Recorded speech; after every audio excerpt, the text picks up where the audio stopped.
Hey guys, what's up? It's Coach Gramble here and my friend Dwayne. Today we're going to talk about something that you've probably never heard me talk about or him.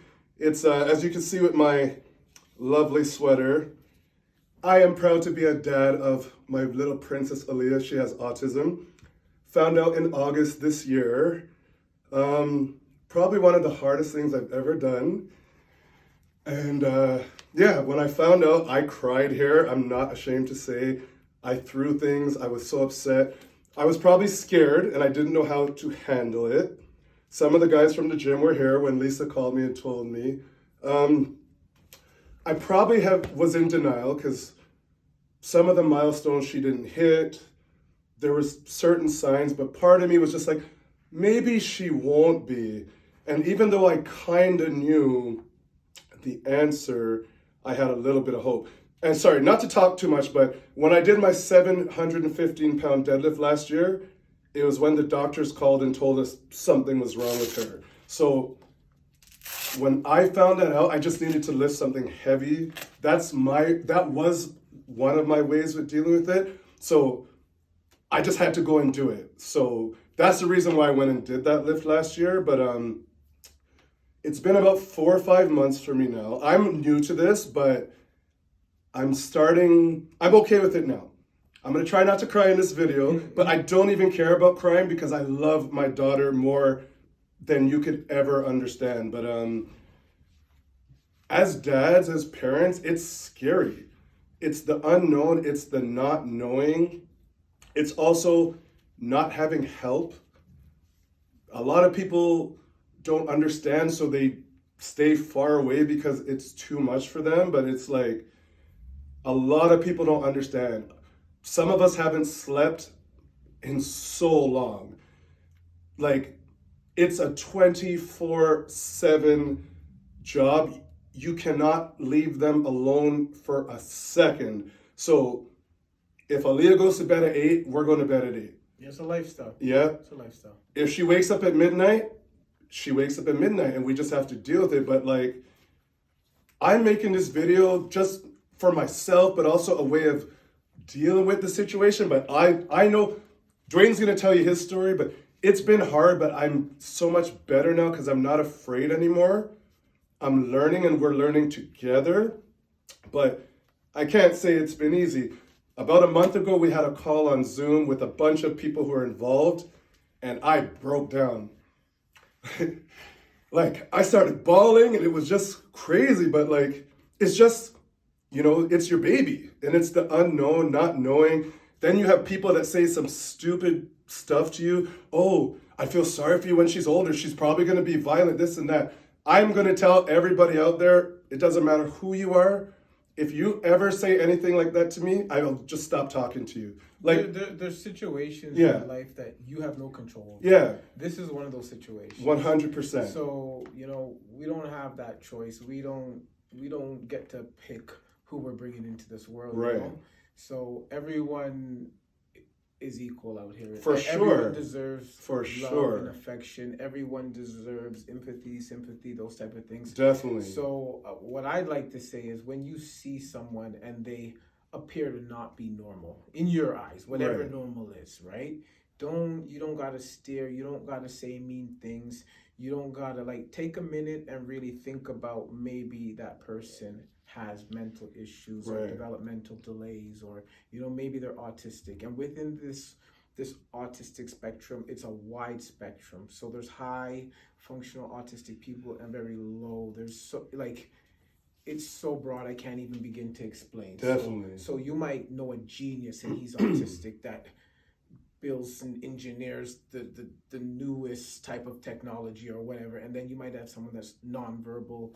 Like my son's nonverbal. I gotta change his diapers. I gotta put him to bed. So keep these things in mind, and to be honest with you, I came across it young. I had my child young, and he's in his 20s now. And when he was diagnosed, this autistic thing, you don't know. You got to give it time when you have a child to figure out if they're autistic. For sure. And then even after you figure out they're autistic, maybe when they're 3 years old or so, you got to give it time to see what level of the spectrum they fall in. Right. So just be aware that there's people out here that are struggling with different degrees, different type of challenges in life. And, you know, you might say something that's super insensitive and not even know it.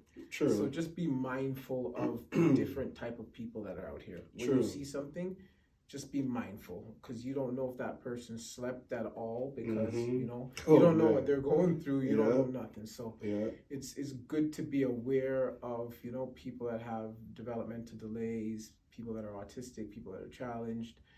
It's good to be aware of it. That way, when you come across it, you know how to deal with it, whether you come across it directly or, you know, indirectly. At least you know and you're aware. For sure. It can change someone's day. You can have a major effect on someone's life. You can do the slightest thing and have an everlasting negative impact or a positive impact. So just be mindful. Right. And just, you know, mindful, a little bit of compassion. Watch what you say.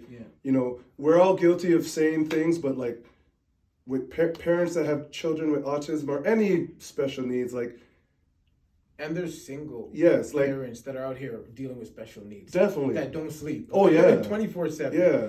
You know, and you know, they would love to get some rest. 100. And you know, as we're also very protective. Like, I don't trust anyone with my daughter. Family members, yeah, but like, even they said there's some program where they'll have someone come watch over your child. You think I'd be able to sleep with some stranger in my house that I don't know? So it's like, I'd rather not sleep than know that some stranger is watching my daughter while I'm trying to sleep, you know? So it's like... The typical parent is going to be super overprotective of any child. 100. Much less a child that's not verbal. 100. Can't tell you what happened to them that day at school. Yes. So I get it. Like, I absolutely get it. I talked to Dwayne. He's my person to talk to. But like I told you before, I'm terrified for my daughter to go to school in September.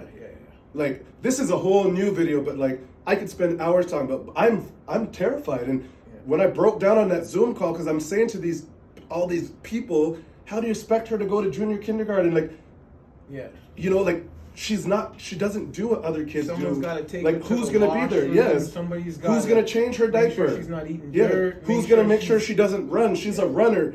If you open that gate, she's gone. So I don't mean to cut you off. I want to commend those teachers in that space. 100%. I really want to commend those. Without them, that advocate for those children, those adults, those people. Period. Anyone who works with special needs children, we applaud you, and we appreciate you, and like, we just want our children to have a fair chance and be treated normal. Usually, this is not the case, but this is what we want, and even. A lot of people are probably going to say, Coach, why didn't you tell me? It's not like I'm not ashamed of it, but I'm not just going to tell everybody. Like, it's sensitive. You know what I'm saying? No, it's sensitive. It's only now I can talk about it without crying. You see me bawl. I don't care how big and strong I am. This is my daughter. I'll cry in front of anyone when it comes to my children. But you know what I'm saying? So it's like, and guys, I'm not looking for sympathy from anyone. So if I haven't spoke to you in a long time, don't feel obligated to message me and say something. I'm not being rude, but I'm just keeping it real. No, we just want to create awareness. We're creating awareness. We're not trying to make anyone feel sorry for us.